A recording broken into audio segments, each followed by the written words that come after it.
Good morning and welcome to Cato. I'm Marian Tupy. I'm a senior policy analyst here at the Cato Institute, and I'm the editor of humanprogress.org. I want to welcome you all to the Cato Institute, and also I want to welcome all those who are watching us online. Here at Cato, we pride ourselves on our unashamed defense of free markets. Free markets lead to growth, and growth leads to wealth. Wealth buys better hospitals, schools, sanitations, and infrastructure, thus benefiting the society as a whole.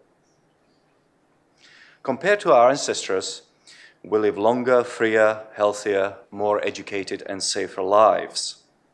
We enjoy choices that people in the past did not even dream about. Yet not all is well in the state of Denmark, as Marcellus puts it in Shakespeare's Hamlet. While we do not have longitudinal studies on anxiety and depression and cannot therefore be sure if today is really all that different from the past, maybe, we'll discuss that later, we do know for a fact that people in advanced Western countries suffer from anxiety and depression at higher rates than people in less prosperous countries. Put differently, rich people are more anxious than poor people. Is economic advancement to blame, and if so, how can we address the problem of anxiety whilst at the same time preserving the blessings of liberty and free markets?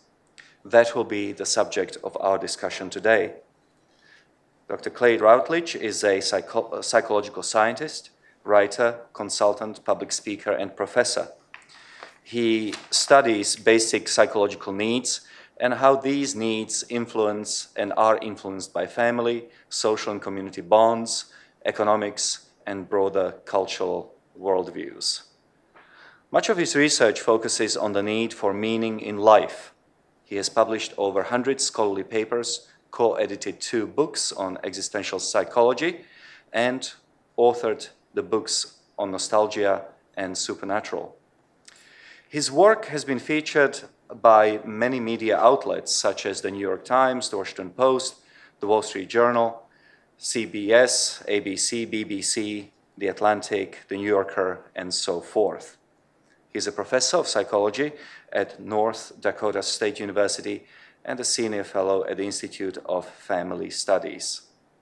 He's also a non-resident scholar for the Baylor University Institute for Studies of Religion. Jason Kuznicki is the editor of Cato Books and of Cato Unbound, the Cato Institute's online journal of debate.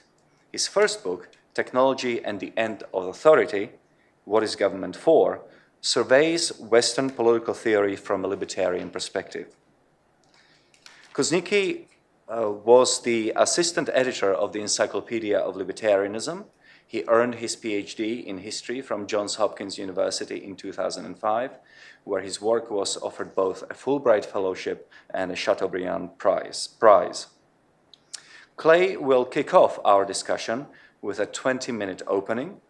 We will then turn to Jason for his opening remarks of 20 minutes. There will be a 5-minute rebuttal from each speaker and a 30-minute Q&A. So with that, let me hand it over to Clay.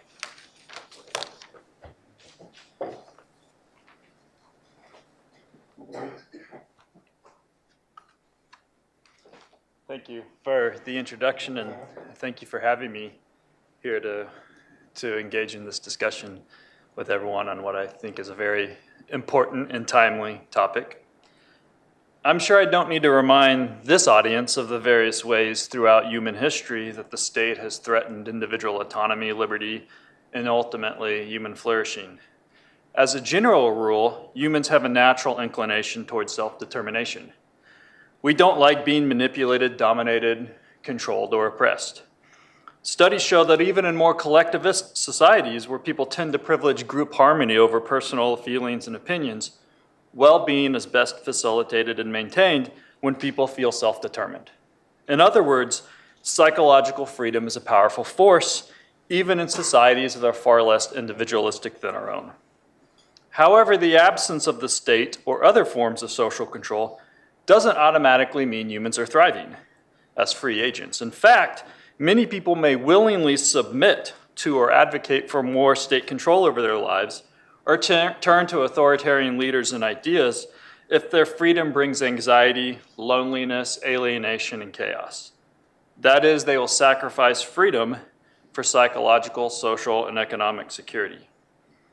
Thus, I believe the focus on ways in which the state threatens freedom and human flourishing should be matched by a focus on what we might call organic or non-government mediated structures that facilitate sustainable freedom, a society that can succeed with as little government interference as possible. Today, I'd like to focus on the importance of meaning in life for the health and sustainability of a free society. At some level, all animals must make sense of the world in order to navigate it. But humans are unique in that we are highly self-aware and self-reflective, distinctly positioned to ask big questions about our existence and our role in the world. As self-conscious organisms, our efforts to make sense of the world extend to our own lives.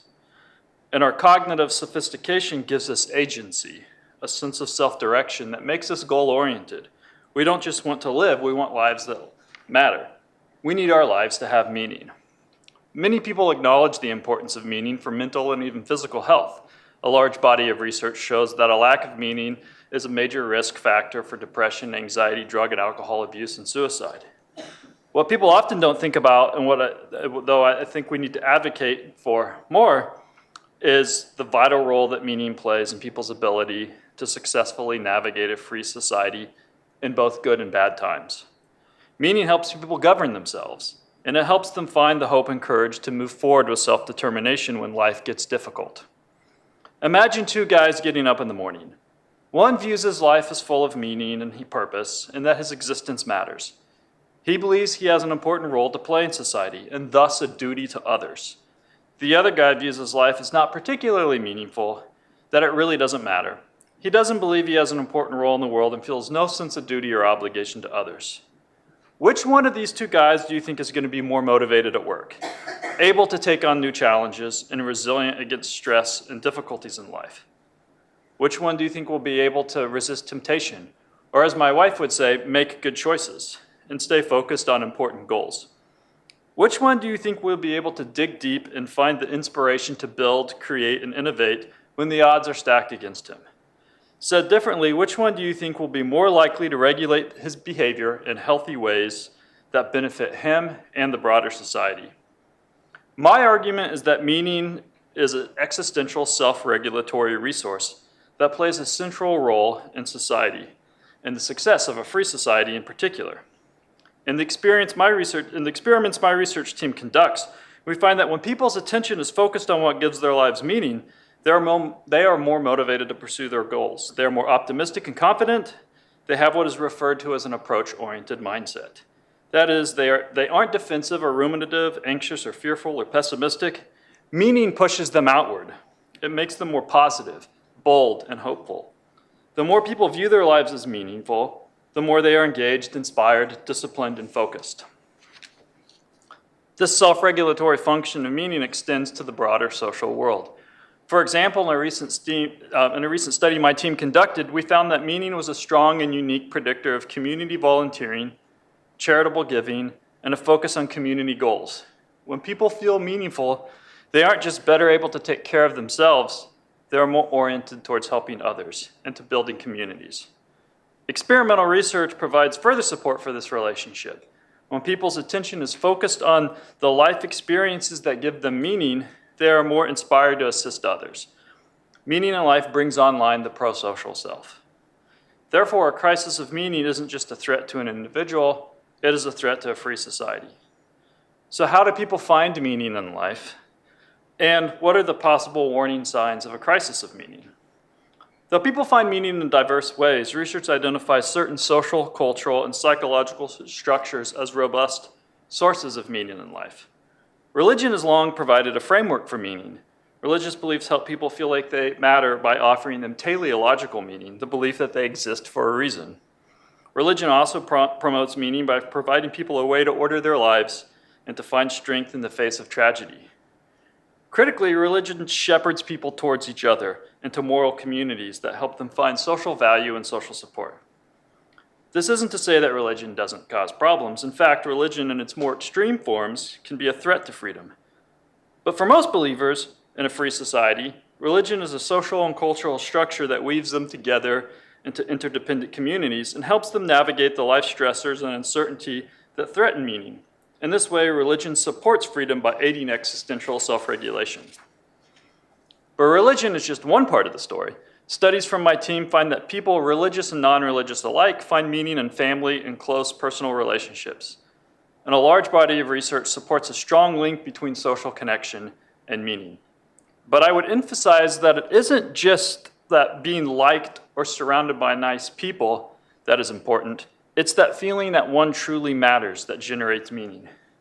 People can be surrounded by people who like them, but still feel lonely, insignificant, and even like a burden. This might help explain why parenting and marriage are also predictors of meaning.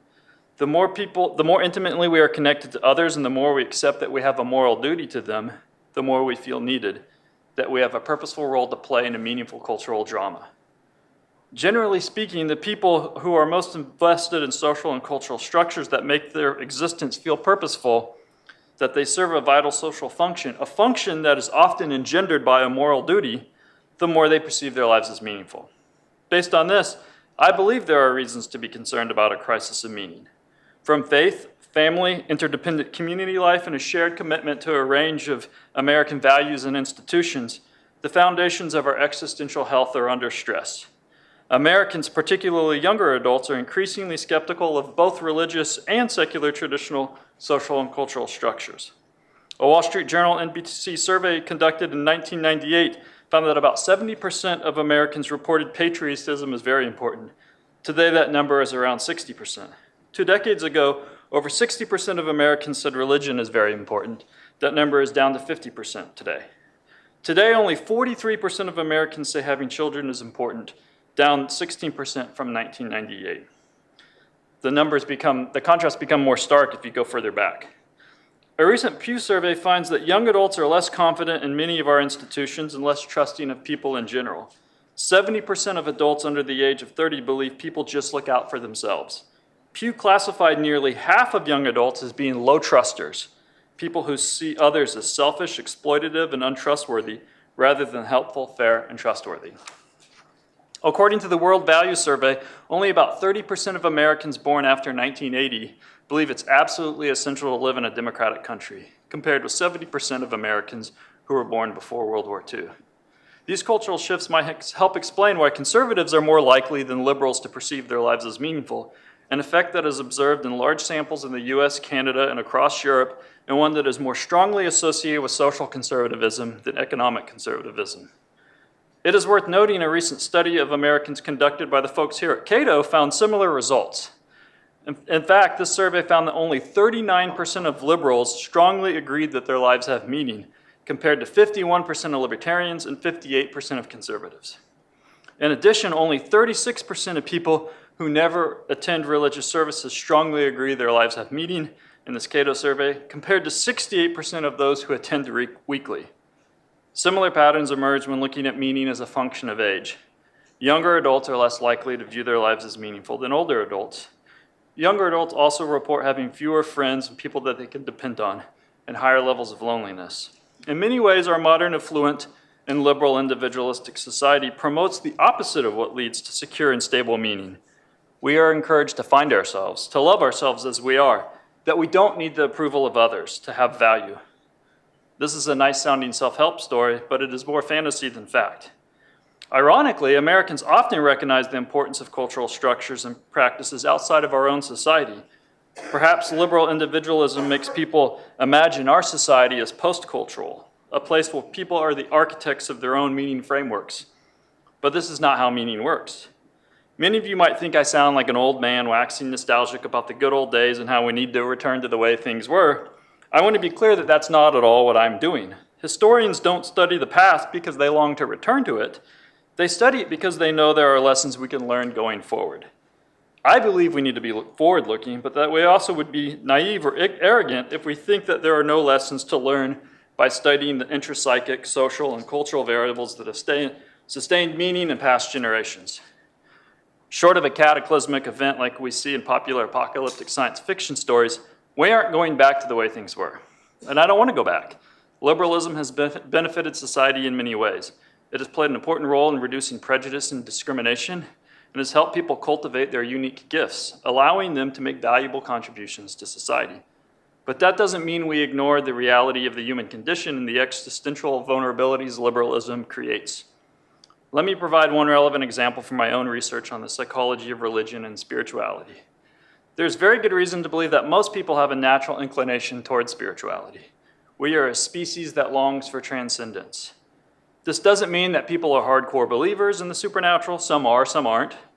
But most people have something that pulls them towards the idea that existence cannot be completely reduced to purely material and transient life on this planet. Humans naturally tend to view the self and our connections to others as expanding beyond the confines of the material body. In fact, it is common for people to report feeling the presence of a loved one who has died. Interestingly, as traditional religious beliefs and practices have been in decline in the Western world, non-traditional supernatural and paranormal beliefs have been increasing. In other words, people leaving religion is not necessarily evidence that they are rejecting all things supernatural and fully embracing a secular worldview based on an empirical understanding of reality. It appears that many of these people are looking elsewhere to fill a spiritual void. Our research finds that the need for meaning is a strong predictor of non-traditional, supernatural, and paranormal beliefs, ranging from belief in spiritual energy, clairvoyance, ghosts, witchcraft, and narratives that involve godlike alien beings manipulating human behavior. However, critically, we also find that these non-traditional beliefs are driven by the need for meaning, but they aren't necessarily doing a good job of providing people with meaning. But why? This is where there are lessons we can learn from what has worked in the past. The success of religion in shaping a world of meaning and purpose may be tied to the fact that religion generally orients people towards one another. It facilitates interdependent family and community bonds. It calls for a social duty to others. Religion also symbolically connects people across time and space. It facilitates cultural continuity.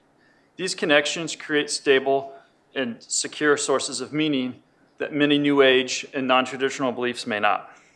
This is just one example, but it brings to mind another recent historical movement we should learn from.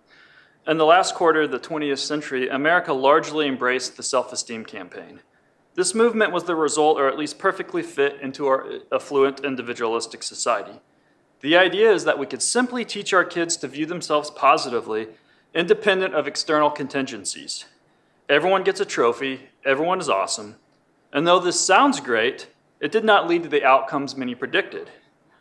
Attempting to artificially cultivate positive self-regard did not make us happier, healthier, and better able to navigate the social world.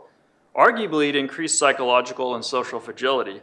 It made us more selfish, anxious, and entitled, perhaps. We should be mindful not to make the same mistake with meaning. Again, this is why I believe it is critical that we understand how deep, stable, enduring meaning is created and preserved. Quick self-help fixes won't work. The individualistic view that everyone can simply generate their own meaning sounds appealing, but it is not consistent with the evidence. Because our society is so individualistic, it is hard for us to step outside of it and approach the issue in an unbiased way, but that is what we should do. Humans weren't fashioned in a laboratory by modern Western scientists. The basic motives and cognitive processes and neuroarchitecture that drive us did not change just because our world has changed. The good news is that humans do have a plasticity that renders us agentic, able to adapt to change and navigate a complex world. But this doesn't negate our core nature. Perhaps we're existential victims of our own economic success. A recent cross-cultural study of human flourishing comparing the U.S. to other countries such as China, Cambodia, and Mexico found that though the U.S. scored highest on financial and material stability, it scored lowest on a number of indicators of flourishing, including close social relationships and meaning in life. The more money and material comforts we have, the easier it is for us to believe we don't really need to rely on other people. But this goes both ways. The same variables that make me feel like I don't need others can also make them feel like they don't need me. And if no one needs me, what purpose do I serve? But we are not powerless, passive organisms. Research also shows that a sense of personal agency or control and the belief in free will positively contribute to meaning in life. In other words, psychological freedom is an existential resource that we can use to find and restore meaning. In the recent Cato survey I previously mentioned, while only 30% of people who indicated having little belief in personal agency strongly endorsed the idea that their lives have meaning, 68% of people who reported a strong belief in personal agency agreed that their lives have meaning. This is one of the reasons that I'm concerned that it has become fashionable among certain segments of academia and social commentators to reject the idea of psychological freedom and personal responsibility. Of course, our lives are shaped by forces outside of our personal control, but completely ignoring human agency is a mistake, and the relationship between psychological freedom and meaning is likely bidirectional. It is true that in our modern technology-driven world, we're increasingly vulnerable to manipulation and are surrendering our personal data to companies endeavoring to hack the human brain. But the fact that we are aware of this and can contemplate and debate the consequences of this reveals that we aren't powerless. We have the ability to act with purpose. I certainly do not have all the answers, but the one thing I am confident about is the vital role that meaning plays in protecting and broadening freedom and critically helping people thrive in a free society.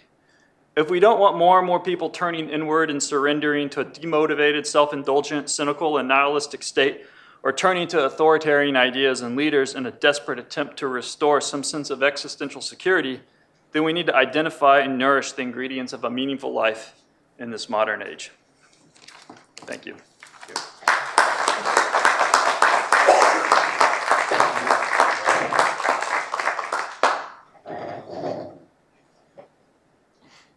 I suppose by way of response, the appropriate place to begin is to start by telling you all that your lives don't have any meaning. And to go from there to saying that that's okay because it doesn't really matter. You don't have that much to live for. It's all right, I'm going to let you down. But that's not what I'm going to do. What I'm going to do is I'm going to ask a question that sounds very closely related, which is to ask, why are we here? We are here specifically, not talking about the human condition here, I'm talking about a Cato policy forum on meaning. If we are here because of a personal search for the transcendent, then I would suggest we all need to go home. Because a personal search for the transcendent does not need government policy. It is yours to conduct as you see fit. This is one of the great innovations of the Enlightenment, that we have the capacity to develop a relationship with the transcendent that does not have to be mitigated or mediated by the government. It can be us, with our churches, with our families, with whatever spiritual guides or advisors or holy books that we think are relevant, but the folks with the guns, they need to stand aside.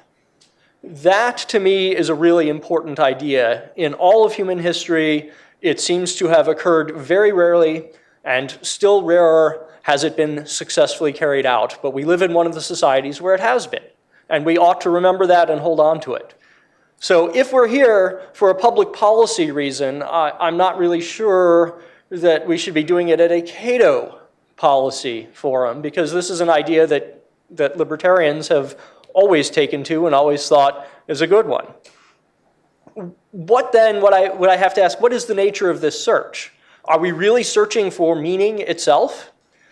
Or are people who say that they are searching for meaning much more often searching for the power to impose their meaning on others? And that's where I, as a libertarian, would have to reach for my revolver. I mean, I get nervous about stuff like this. With all due respect to our guest, I worry that a lot of people who live in the same neighborhood intellectually as his are not putting this search for meaning to a very libertarian end. They know very well what meaning life has. They are concerned that you don't share it, and they want to make certain that you do. And that's where I have to say I have a great deal of anxiety, not as a first worlder or Westerner or whatever, but as a libertarian who is contemplating the policy implications of all of this. And I'll give a couple of examples. It is true that in general, religiosity has declined in the United States, but it has declined from a very high baseline And it has not yet reached anything like the levels of religiosity in other industrialized Western countries. So I'm not certain that that's really necessarily a cause for alarm. However, within American religiosity, there has been a counter-trend recently toward a very strident, very dogmatic, hidebound return to arch-traditionalism. And especially this tendency seems very apt to me to run into and want to break the libertarian barriers that have been set up between church and state. And I am very concerned about the sort of resurrection of the religious right in this way. So I'm sure that they have solved the problem of life's meaning for them. What I would like, though, is for them to leave me alone or to leave me out of it. So that's one example. The second example is I think of our president's recent campaign rally in Minnesota, in which he called out legally resident Somali Americans as an example of something that he wanted to demonize. He held up the whole country of Somalia to get booed. And I'm very sure that the people who were enthusiastically booing Somalia and the desperate people who came to the United States to make a better life here, I'm sure that they feel that their life is imbued with meaning. But that kind of nationalistic meaning is also a very dangerous one. That it may be the case that we need some measure of collective assurance or some measure of collective validation for ourselves, but this does seem to be taking it in a very dangerous direction to me. So I am concerned that the search for meaning not shade into a search for the imposition of meaning on others, and the imposition of, in particular, certain very exclusionary, potentially quite violent forms of imposition of meaning on others. As the philosopher Karl Popper described it, we want history to have meaning, but this is, he said, ultimately it's an aesthetic search. We want the course of our civilization or of our nation to have some sort of an appealing narrative to it, where our civilization rises and progresses and it's going someplace. But this is an artistic endeavor. And we might wish, Popper said, we might wish for the artist to have chosen a better medium. Because this medium, after all, is the lives of other people. It is nothing else. It is just the lives of other people that we wish to impose ourselves on. So I'm very skeptical about this. When we get into the question of mattering, which is a little bit different, I'm not sure that we are much helped. When we talk about whether our life matters in the grand scheme of things or in the broad sweep of history, that seems like it's maybe even a shortcut to danger. And I'll give an example of what I mean. In 4th century BC Greece, one of the most vibrant times culturally that has ever been known in all of world history, there's a guy by the name of Herostratus. And you might have heard of him, but he wasn't a great philosopher. He wasn't a great scientist. He was not a great poet. None of the things that we know the 4th century BC Greece to have produced. He was a great arsonist. He burned down the Temple of Artemis and did it because why? He wanted to matter. He wanted his life to be remembered. He wanted it to be important. And sure enough, we remember Herostratus. We remember him. He made his mark on history. And I would suggest that there's something really dangerous about wanting to make your mark on history simply for its own sake. This is not something that can be called good.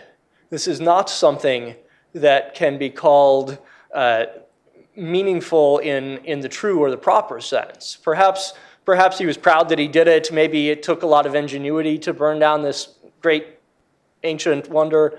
But It's not something that I think, morally speaking, we can call a good life. And this is another danger, I would say, about the search for meaning in life. Now, I do empathize a great deal with the wish that one's personal life might find a communal affirmation. But I would suggest that this is more possible now than ever before in our Western, industrialized, even somewhat secular societies. It is more possible than ever before because if you are a traditional Christian, then great, you have a community to return to. If you are secular or a follower of other religions, you will not be persecuted as you build your community to return to find meaning from. We are all engaged in a search for meaning. We're just not on the same paths anymore. And hopefully that can continue to be okay. Hopefully that can continue to be an experiment long into the future. Because we've tried the other way.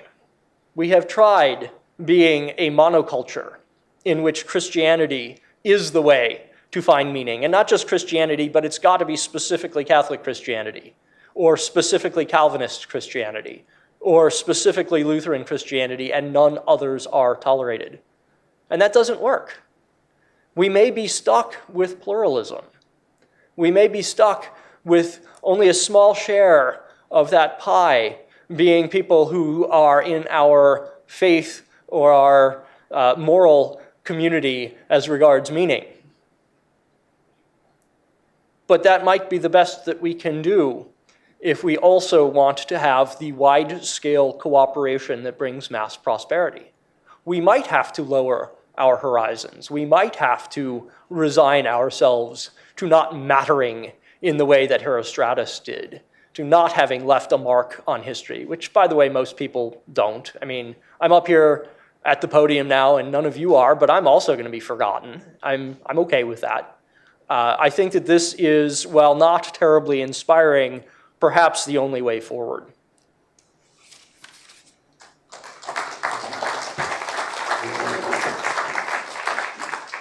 Thank you very much. So let's do a 5-minute rebuttal each. First Clay, then Jason. I'll let you know when to stop. Please go ahead. Thank you. Yeah, I think those are all excellent points. I share the view that we don't really want the government involved in transcendence as much as, and our campaigns for transcendence as much as possible. And this is why I think that it's not a policy proposal, so I agree with that. I think that we have the tendency to talk about all the ways to prevent the government from doing things that threaten us or threaten our liberty. And that's great, but that we also need to focus on getting people to do things with their freedom to build, to build the social structures that render American values and relevant. Which I would agree. This is something libertarians tend to agree with, but you got to go beyond the abstract of saying, yeah, people need to do this on their own without the government, and actually figure out how to get people to do it on their own without the government. So I think the implications, the policy implications for this are difficult to know for sure, but something doesn't seem to be going well for many people in terms of being able to find connection. So there was a recent YouGov survey that found that 30% of millennials report feeling lonely most of the time. Blue Cross Blue Shield Health Index says since 2013, millennials have had a 47% increase in depression diagnoses. The number is 40% in the UK. Now, there's all sorts of challenges to these types of metrics because, people will raise issues of concept creep, and ultimately we're asking people to reflect on their own condition. So maybe what we think of as mental health has changed, but there's a number of behavioral indicators as well that should concern us from from trends such as suicide, but also just in general, more social disengagement and more distrust of each other.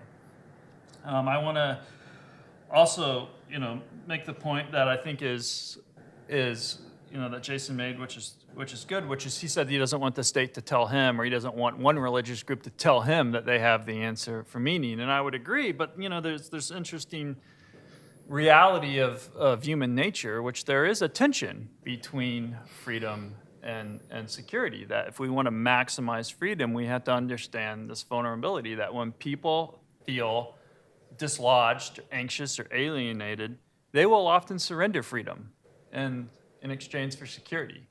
And so it's easy to say, I don't want to tell anyone else what to do, and I don't want anyone to tell me what to do. But I would argue that we do have some moral duty to each other, to our neighbors and our community members, not telling them what to do, but help them to feel like they're part of a meaningful community. On the issue of mattering, empirically, mattering is the strongest predictor of people's perceptions of meaning. But luckily, I don't think most people are as ambitious as you wanting to matter on some grand historic scale. Most people's sense of mattering comes from family, community, and much more local efforts, right? A parent feels like they matter when they see their kids thriving, right? A worker might feel like they matter when they see their contributions to their work are being acknowledged by others. And there's actually been some research on this, comparing different types of work environments. And people in hospitals, from janitors to nurses and doctors, are more mentally healthy and feel more meaningful when they feel like other people recognize that they're an important part of the treatment team. So mattering often happens at a smaller scale. Thankfully, most people don't have dramatic ambitions in terms of having larger effects than that. But I would also say that I'm out of time already, actually. Okay. No, just say one more thing. So yeah, I think I'm actually in agreement a lot with Jason, and I also worry about trying to impose meaning. We have a long history, of course, of people thinking they have the answer and forcing it on others, and then looking back and being like, well, that was a disaster. But that doesn't mean we just stand back and do nothing. We don't have to get the government involved, but we have to get involved with building healthy communities and in sustainable ways. So, do we have rising social disengagement and distrust? This sounds like it's an empirical question, but it's actually difficult to quantify. As the familiar meme, which maybe you've seen before, puts it, not so long ago we were told never get into a stranger's car, don't meet with strange people off the internet, and now we all take Uber and do both of those things all the time. We are conditioned by the media, which does it more or less deliberately. We are conditioned to think that crime is always high and always rising, when in fact crime levels right now are somewhere around where they were in the early 1960s, which is to say the lowest that has ever been recorded. We are not experiencing the kinds of trends that one might expect with social breakdown. In fact, we are becoming a much more dynamic society in a lot of ways. We have seen enormous amounts of social change, and yet we've been surprisingly resilient to it. So I don't know. I don't know how we can get at this problem. In some ways, it seems like maybe there is social disengagement and distrust, but in other ways, it seems like we are undergoing some strains and yet overcoming them and doing quite well at it. So I don't know that we can nail down exactly the assertion that there is a problem and then proceed to work on solving it. It's not necessarily clear to me that that is a problem. Mattering in terms of local contexts sounds great to me. I hope you matter to your family and your workplace and to your local community. And if everyone could aspire to that, that seems like an aspiration that is a lot healthier than the aspiration to burn down a famous temple or the aspiration to be the one who finally got Americans to hate Somalis properly. So I would suggest that, yes, these are very good, healthy suggestions, and that possibly they are good antidotes to the strong tendency of the internet to make us cast our communal nets across the entire world at perhaps the expense of our local communities in the physical world. So I like this. I tentatively approve of it. I'm curious to see what can come out of it. And yet, at the same time, I don't want to lose my far-flung international internet community, which I'm sure a lot of you also have in your own ways and also enjoy and benefit greatly from. So some kind of balance seems in order between geographically close and geographically far away, and it should not be surprising that a society undergoing the types of changes that we are now undergoing should struggle with exactly this issue. Of course it's going to be difficult for us. We're doing this for the very first time. It's going to be tricky. So I think that there's a lot more room for dialogue here. There are some points of agreement that we can build on and also some remaining disagreements, and I guess we should head over to questions now. Very much. Let me perhaps begin by asking the first question very briefly. Clay, do I understand that, I mean, would you agree that it was the crowding out of civil society by the welfare state, which perhaps has undermined many of the ways in which people have interacted with one another before, let's say, the Great Society? And is that a concrete proposal, returning welfare and community support back to, well, communities rather than governments? Would that be one of your proposals for a renewed engagement? And what other concrete proposals do you think there are? And Jason, a quick question for you, and that is that obviously a critic of your position, and to a great extent mine, and perhaps of Cato, would be, what do we have to say about, say, mass shootings of people who do come from a very similar demographic, these disenchanted bad boys who look for mattering in the way that Herostratus did, but not by burning down a temple, but shooting up a high school?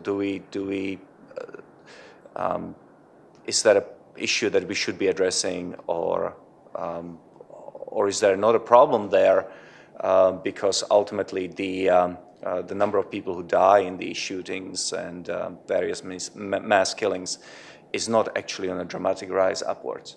So let's open it with those two questions and then go to Q&A. Okay. Yeah, so in regards to the question about the welfare state, it's a difficult one, and I'm a psychologist, right? This isn't, necessarily my area of expertise, but I do think it's true if you look at a number of indicators. When you have the state doing things that people may be used to, or maybe people would believe should do for each other or feel responsible for themselves, it does, take away some sense of that interdependent moral duty. So you can look at this in ways such as the amount of nonprofit work that does come from religious organizations, for instance. And one of the arguments when looking at disaster relief, for instance, that religious organizations might be better than the government, is that not only do they tend to be more local, and so they know the people and the needs of the people, they stick around longer, right? They're not just there for the immediate cleanup. They provide a longer, social support system. In addition to that, there is something that, might be hard to quantify, that comes from the feeling that people are helping you because they care, as opposed to it's their job. And, I remember reading about this, the story I think it was in Oklahoma, and it was an interfaith effort. So it was Christians, Muslims, and, some other groups coming together to put this event together for kids going back to school who didn't have everything they needed to go back to school because their parents couldn't afford new school clothes and backpacks and school supplies and even haircuts and things like that. And so all these religious groups came together and provided this free event that kids can come to and get everything they needed to go back to school. So they would go to school, not feeling excluded or, because they don't have new things or, a nice new backpack or new school clothes or, don't have a nice, haircut. And some of the things that people were saying who went to that event is it wasn't just that they got these material possessions.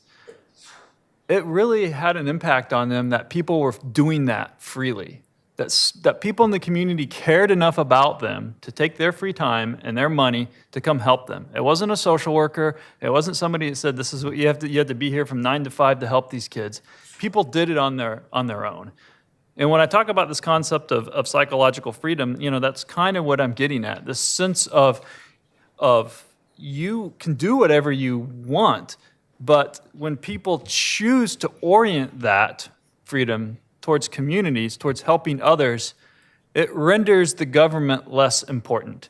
And one of the best ways to get the government out of people's lives, perhaps, is to make it not necessary and to make people think it's not necessary. So from that perspective, I think maybe there is something to that point you raise. I would like to respond a little bit to both. First, yes, it's obviously not enough to say that mass shootings are rare. Obviously, that's cold comfort, and I don't want to endorse saying, okay, that's good enough.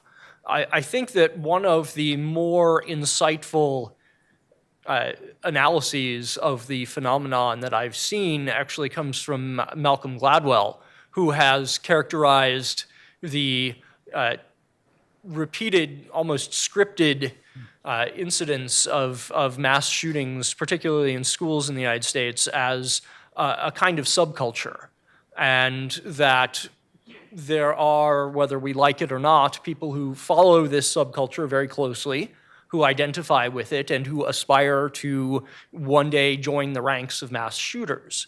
It's hard not to see a search for mattering in that. And it's hard not to see that there is a kind of cultural propagation of this action, that it's managed to pass from one person to the next to the next. So what can we do to stop that? And the first thing I think that could be done is to make it less glamorous. Stop romanticizing it. Stop giving these people their names in the newspapers if we can. It might be something that needs to be done voluntarily, but I think it could be done. And I think that when we do glamorize them, when we do make mass shooters into these great evil demons up on a pedestal, well, we're kind of giving them what they want. And maybe we should stop that. That seems to me a possible avenue of response to the problem that I don't think has been sufficiently examined. Now, as to the question of deriving meaning from providing personal service in charity, I think that there's certainly something to that, but if you talk with people who run food banks and you ask, well, what can I give you? They are happy to accept your food donations, which is what you probably want to give, because you derive meaning from that. The act of feeding someone is very personal, it's almost intimate, and that's what you want. But what they secretly want is your money. And they want your money because they can buy wholesale. They can respond to community needs better with money because they know what they have on hand from one week to the next, and it changes. They know that they can take advantage of this or that deal in the near future because that's part of their job, to know when these types of things are available. And to do that, they need your money. Money isn't intimate. It isn't personal. It doesn't feel like you're doing the same kind of thing, even if it's the same dollar value of food. It feels cold. It feels distant. It feels like you're not really building community. But in some ways, you are helping more when you do give money. So there's a trade-off here. There's a trade-off between really helping and having the feeling that you help while helping in a less efficient way. And we ought to take a very careful look at that, because we want to have people deriving meaning, yes, but we also want people with full bellies. We want people who go to a food bank to come away with nutritious food. And to do that maximally may be in some tension with donors' feelings of helpfulness. And I don't have a formula for how to balance the two out, but it seems clear to me that there is a significant trade-off between them. Thank you very much to both of you. Fascinating. Okay, let's do Q&A. I'm not sure if we have mics today. Yes, we do. So, the usual rules. If you would please tell us your name and who your paymaster is. And I beg of you to make your questions snappy and in a form of a question. First, Phil Harvey.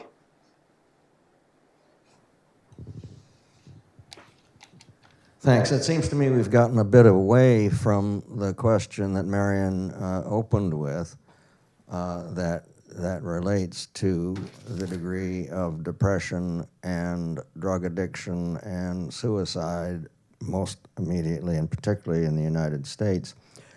I wonder if you both could address the question of if it is true that affluent societies have a substantially greater problem with these afflictions,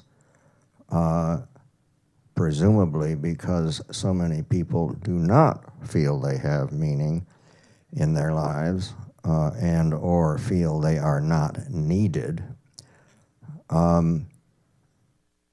and why that is a problem of affluence and much less of a problem of poverty. You want me to go first? Okay. Yeah.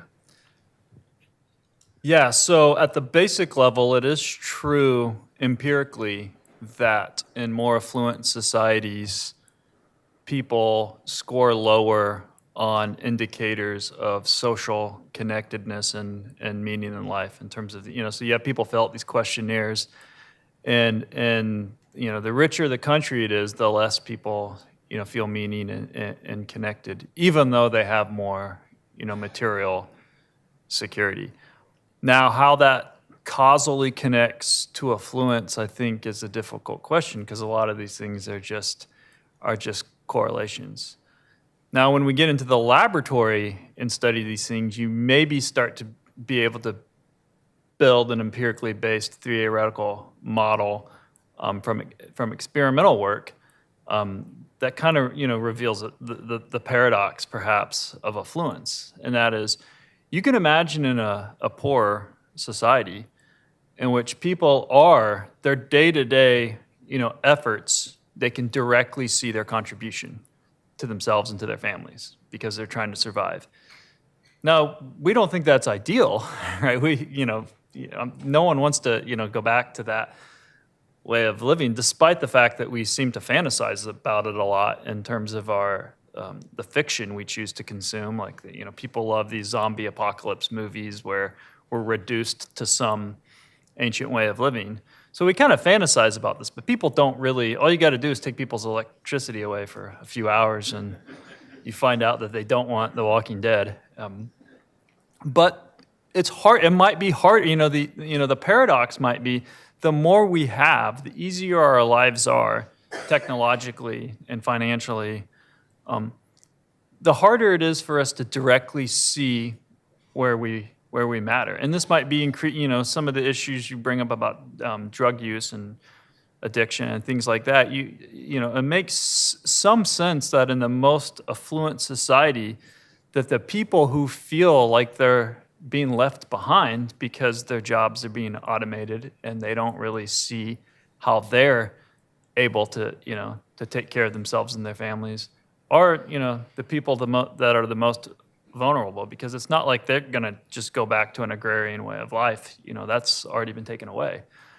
And so it is a challenge, and you see this tension, and, there is research on this where people, the more people feel existentially uncertain as well as economically and socially uncertain, the more vulnerable they are to mental health issues.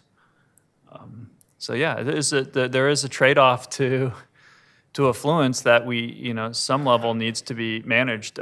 Just one quick example that everyone will sort of understand. It's like saying, you can imagine somebody being a rich trust fund kid. He has everything, right? He's got access to everything he wants. But that doesn't mean he's mentally healthy and, feels meaningful, or that he has a role to play. Being rich doesn't automatically insulate you from mental health problems. In fact, it might make you vulnerable. So you can imagine somebody who's working class or much poorer than that rich person, and actually thriving more psychologically because they have challenge, they know what they're doing, they have goals, they have a function to serve, and they know people are depending on them. So I think we're really, really good about focusing on material needs and thinking about money and food in our bellies and things like that. But that's only part of the story. We also have to think about our social health and our existential health, and sometimes those things can ironically be in tension.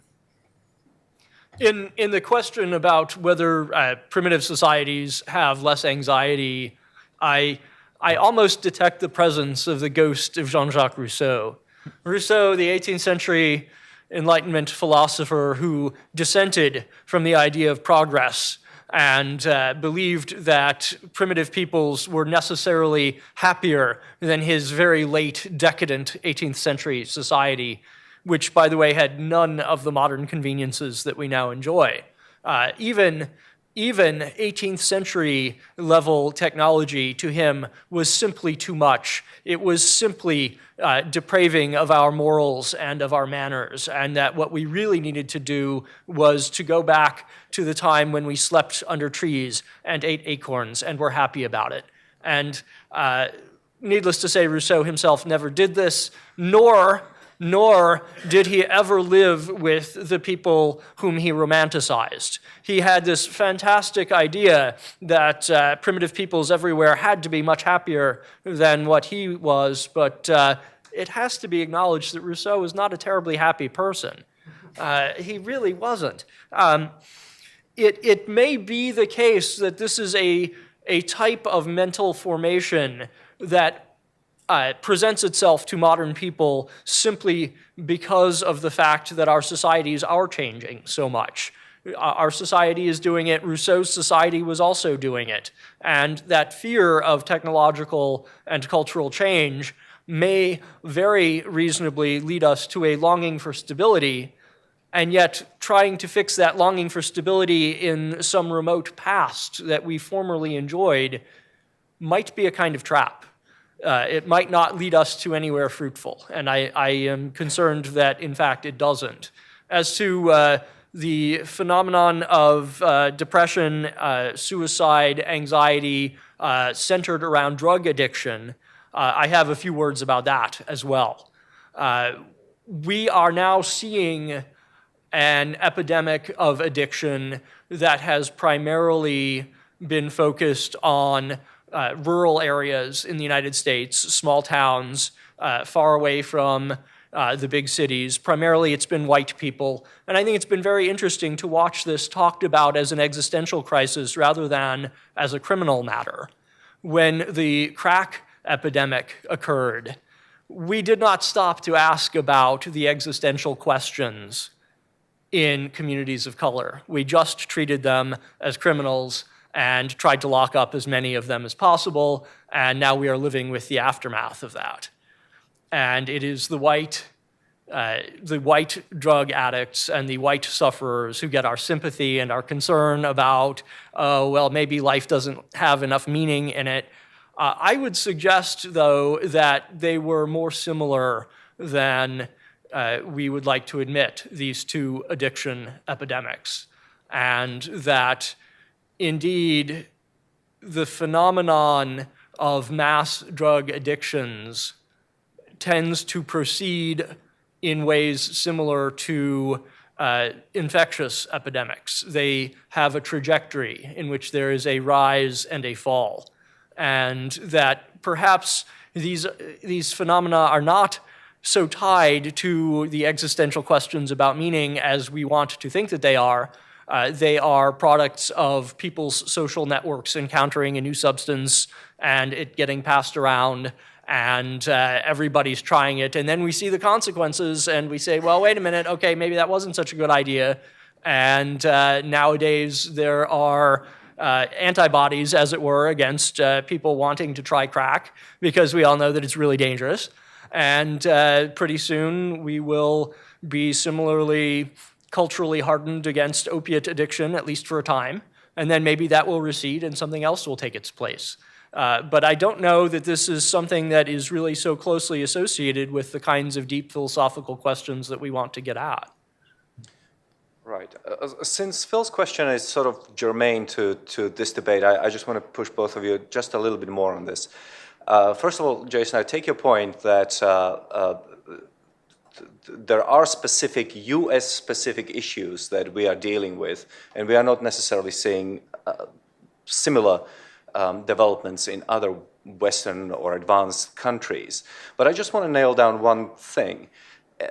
The studies that show that people in advanced, richer countries are more anxious and more depressed than elsewhere. Those studies, is that a hypothesis, or is that a study that's already been done, that's well regarded, that has a good sample? In other words, is there from your perspective? Yeah, that study's already been done. In fact, it was the one I was mentioning comparing the U.S. to countries like China and Cambodia and Sri Lanka and Mexico, I think, where some of their comparison groups was recently published, and it actually came out of the Harvard University's Human Flourishing group studying these issues. So they measured, they administered a bunch of questionnaires to thousands of people across these different samples so they could make these comparisons on different indicators of flourishing from economic and social to more existential and moral. Okay. Goodness. Let's go to the left. Yes, sir, with the mustache. Actually, let's take both questions since you are there. Thank you. I'm Leon Weintraub. I'm a retired member of the Foreign Service. We started out talking about anxiety. From what I know, there have been a number of surveys that showed, for example, the Finns and the Danes are among the happiest people on earth. But from what I understand, those countries are characterized by low religiosity, fairly high government engineering of society, fairly extensive welfare states. But yet these people seem to be very happy. How does this pattern, if you accept it, how does that fit in with what we've heard before? Thank you very much. And can you pass? Thank you. Yes, sir. Okay. Stefan Bielski, Professionals on Purpose. I have so many questions, but this being Cato, let me ask you, is the meaning crisis potentially a threat to freedom? We had this a century ago with totalitarianism. Now people are talking about this term of algocracy, rule by algorithm, and that tech, AI, social media can micro-target at scale the vulnerable, and those seem to be those that are like existentially poor, as I guess Clay Rutledge would call it. Thank you. Please take it away. Yeah, so in response to the first question, I think this is something that libertarians should be particularly sensitive to. It's true that in these countries that are, in these Nordic countries that have low religiosity, there's a certain amount of social health and satisfaction. And it's because they have bigger government, which is what libertarians don't want. So this is my argument that most libertarians are unique, first of all, and you have to be able to step outside oneself and think about, well, the way you think about the world isn't necessarily the way that most people in the population think about the world. There's a certain amount of social structure that people tend to need to navigate the world. And we can do this in very small ways. We can, there's a term, outsourcing self-regulation, such as I don't, probably drink as frequently, or certainly don't eat as unhealthy as I might if my wife wasn't monitoring me a little bit. So even at very low levels, we have this kind of watching out for each other and helping regulate each other. And there is research showing that the less a society believes in God, the less they have a religious tradition, the more they look to the government. And so there is this tension in terms of people wanting some sort of structure in their lives, libertarians aside. And so when you look at the world, you have to think about the reality as it exists, not how you imagine it exists in your head or how you wish everyone would be. You have to look at how people are and how human nature works. And that actually connects to the second question of, yes, I think my concern about me. So I'm a psychologist, so I study what's inside people's heads, and which not surprisingly why I'm thinking about meaning in life as an intrapsychic resource. Of course, I'm thinking about the ways people get it from the social and cultural world, but that has a lot of meaning. It's demonstrably the case that meaning has a lot of self-regulatory power for all the things I said. People who see their lives as meaningful, people who score high on a meaning life scale, regardless of how they got it or whether or not they're right or wrong that their life has meaning, that belief in one's meaning has powerful implications for their ability to govern themselves. They make better choices, they're better citizens, they're more helpful, they're more outward focused, they're less pessimistic, they're more optimistic. All those things are true. And so yes, I think that there should be concern that if you get to a point where people feel like there is no meaning, I think we see this a little bit now with some of the antinatalist and environmental apocalyptic types of movements in our society where people are essentially giving up on the future, right? They're saying we're dead in 10 years or 20 years, or I can't remember what their current estimate is. 8.5. 8.5? So from that perspective, you probably shouldn't pay back your student loans and you probably shouldn't worry about much of this, right? But that's the problem, right? If you start to turn into this kind of retreat inward to this nihilistic state of nothing matters and I should just do what I want, you become more hedonistic. You become more self-focused. Ironically, this concern, supposed concern for the environment means that people, not all, but there are people that have very rational ideas about how to solve these problems. But this more cult-like mentality of the world's going to end doesn't make people inspired to want to do anything to fix it, right? It turns them inward and just makes them, want to dance in the streets and do whatever they want. It makes them more hedonistic. So if we want people to be the type of citizens that make it to where we don't have to have authoritarian types of government structures, then people need to be able to govern themselves. And we need to study humans as they exist, not as we wish they existed. Could I have Of course, a follow-up? of course. Yeah, there's really a lot of confusing and contradictory data about religiosity versus secularism and whether the one or the other conduces better to happiness. The Scandinavian countries are one part of the puzzle, but then there's the example of Japan, which is a relatively secular society, and they have a relatively high suicide rate and rates of anxiety and depression that are quite high as well when compared to Scandinavian countries.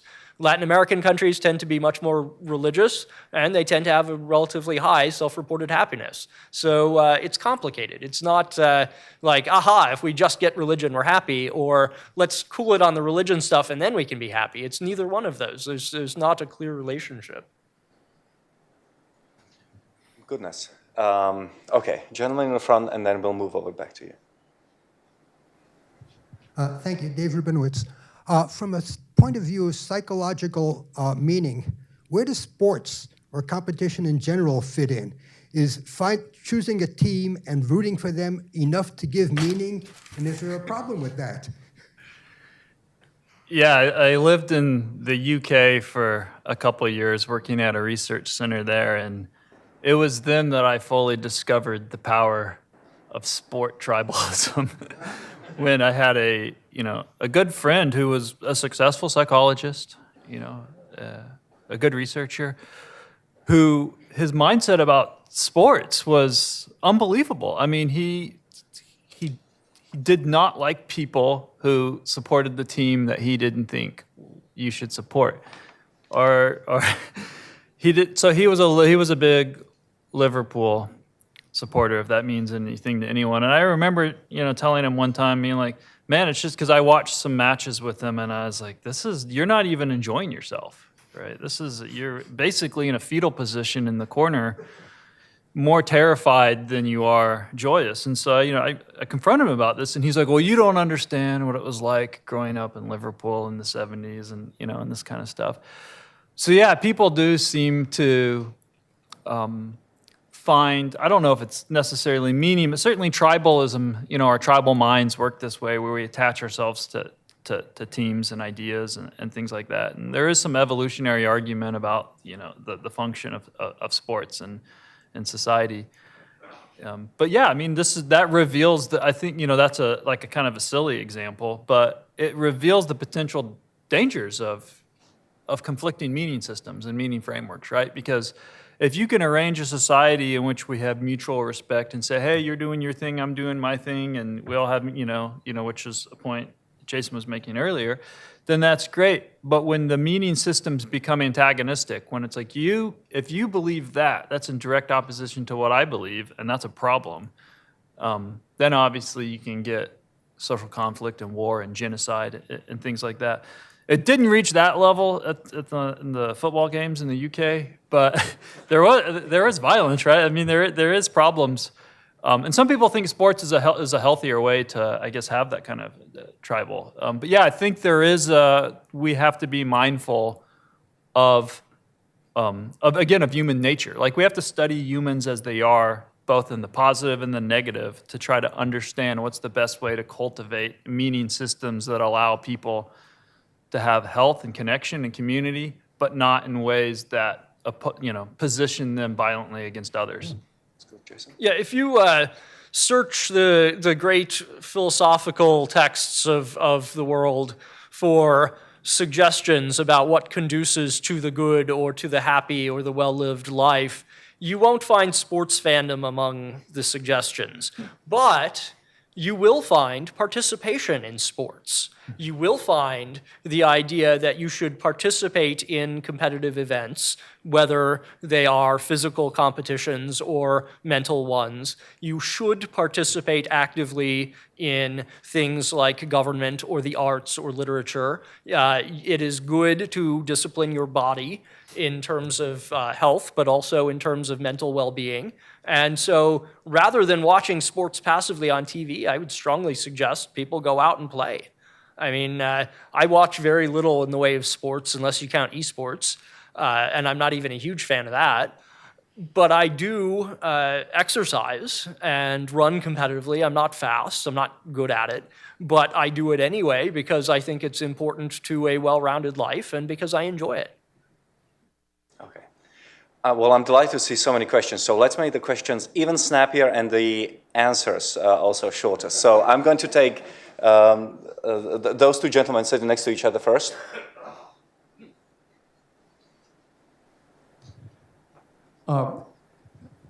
Would you like to say anything about, with respect to self-regulation, the relevance of Dunbar's number? Sir. Yes, Clay, maybe I missed it, but in your explanation of what you were recommending as the sources of meaning, I didn't hear you talk about work. And I think in at least America, that would seem like there's something missing in your complete model. Thank you. Dunbar's number and work. Who wants to? Yeah, it's a barrier we need to overcome because the vast majority of industrial processes take more people than that. So we need to figure out how to get past it. If you want to have things like clean drinking water or processed foods or computers or cell phones, we've got to figure out how to overcome our lack of trust. It's a deficit to be rectified. And if we don't do that, and if we revert to only trusting people under that limit of about 150 persons that we are postulated to naturally trust, if we limit ourselves to that, say goodbye to the modern world. Yeah, I'm glad you raised the question of work, because that's correct. And there is actually a very good research on finding meaning in work that sometimes challenges, people's intuitions about that. Because, and this is actually one of the reasons, and this will probably provoke even more contentious, questions. This is one of the reasons I'm kind of skeptical of UBI, to be honest. I'm open-minded to the idea of a universal basic income, but the problem is work does seem to be a source of meaning, even when people don't, because the argument against it is, well, people are doing jobs they don't like, right? And it's not meaningful to do these kind of boring, repetitive jobs. And though there's certainly some truth to that, where people get meaning isn't from the boring, repetitive task. They get meaning from that agency of feeling like they did something that they can provide for their family. So people want to have dignity in the work, whether they're cleaning toilets or doing complex engineering. And I don't know what the answer to that is. And there's also other factors related to work. You can, of course, get meaning from lots of other things besides work, and a lot of people will say they get meaning, not from their work, but from their family connections and from their religious connections. But people might be undervaluing, we're not always so good at diagnosing where we get our meaning from, and so people might be undervaluing how much meaning they get from work. Again, not because the task is fulfilling, but because they feel like they matter, right? They're playing a role in society, and they're contributing in a way that's valued. And I don't know how we're going to approach that challenge with, the future of artificial intelligence and automation. Well, one way to try UBI and make it less contentious is to try it at a state level first before we move it at a federal level. Yes, sir. Thank you. My name is Herman Balma. I'm the executive director for the Institute for Objectivity in the Teaching of Evolutionary Theory. And I think a major reason a lot of people today, young people today, don't have meaning in life and don't have a sense of right and wrong is because they've been taught in schools and universities that basically they're the result of random chance processes, which is the basic tenet of the neo-Darwinian theory of evolution. And I think it does have tremendous ramifications for how students are viewing themselves and other people, and just whether there's any purpose in life. And I think one solution is to make sure that the theory, when it's taught in schools and universities, is taught objectively, so that scientific arguments, pro and con, are presented, and the students can exercise critical thinking, weigh the arguments, and make their own decisions. And I think if they start seeing the design and nature that's all around them, I think that can't help but have an impact on whether or not they think there's meaning in life. This is a set of issues that I did not really come prepared to talk about, so I think I'm just going to pass on that one. I don't know that I have a lot to bring to that I'd care to share here. What is the education, or you brought up self-esteem. Mm-hmm. Who came up with that? So you said it's a question of the last 30 years. Is that something that came out of psychology, or but it did take a root in the education system in America? Yeah, that's correct. So there's an interesting history. There's actually a good book I would encourage people to read called Selfie by a UK writer named Will Storr, and he traces this back to ancient Greece in terms of, so he goes much further back, which I can't, I'm not a historian, I can't evaluate that.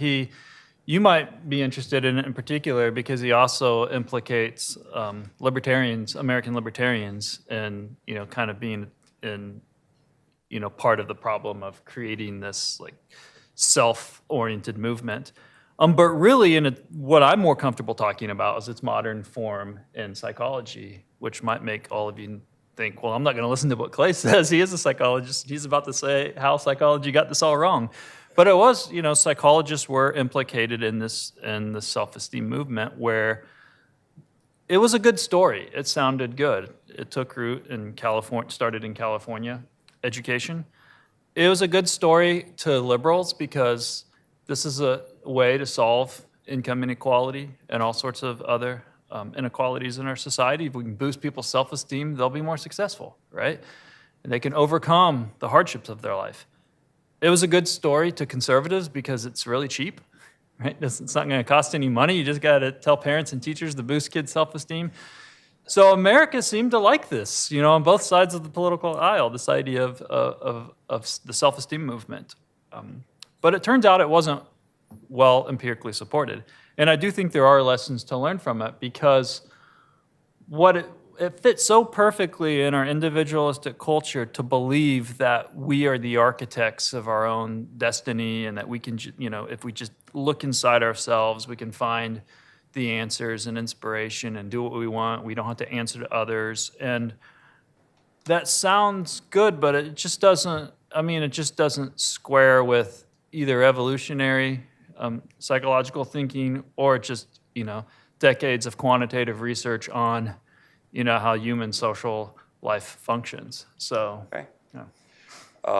Let's do last two questions. Gentleman in the yellow shirt, and then gentleman in the middle. Lunch is coming, fear not. Hi, I'm Michael Krohn. I was just wondering if either of you have heard about or had any comments on Joseph Campbell and the power of myth, because a lot of what I'm hearing, especially even with the Denmark example, is that, I would tie it to the Denmark example that maybe in Denmark, people feel like they're giving when they, through the government, support a lot of social programs. Whereas I wouldn't feel that way, and I think it might be common in America not to feel that way.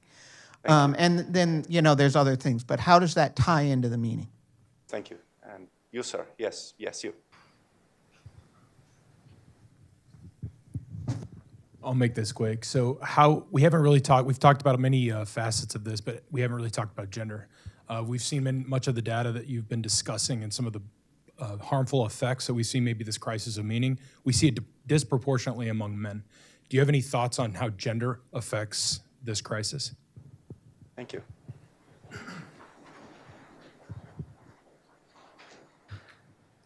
Yeah, I won't go into all the details of my thoughts on gender because you said to keep our answers short. But yeah, I do think it's an interesting challenge that I think there is something going on related to specific threats to masculine sources of meaning. And maybe that's unavoidable the way society is changing. But yeah, there are indicators that there's also indicators that women aren't necessarily happy either. Like there was a New York Times story that reported that fertility is declining, but it's actually not because people want to have fewer kids. Women aren't having as many kids as they would like to have for perhaps arguably a variety of reasons. So I don't think these challenges are specific to men, but the idea of the traditional male, like getting meaning from work and from providing and from also protection, from being a source of protection for your family and your community. The world is changing, and so I think these are interesting challenges. I'll let you take the other question if you have thought. So, Joseph Campbell question. I haven't read the book, unfortunately, and so I really hesitate to speak about it. I don't want to say something ignorant, so I'll just back off, I'm afraid. All right. Well, look, I don't think we've solved the issue before us today. However, I have to say I was fascinated by every minute of it, and I'm deeply grateful to both of you for your contributions. Thank you.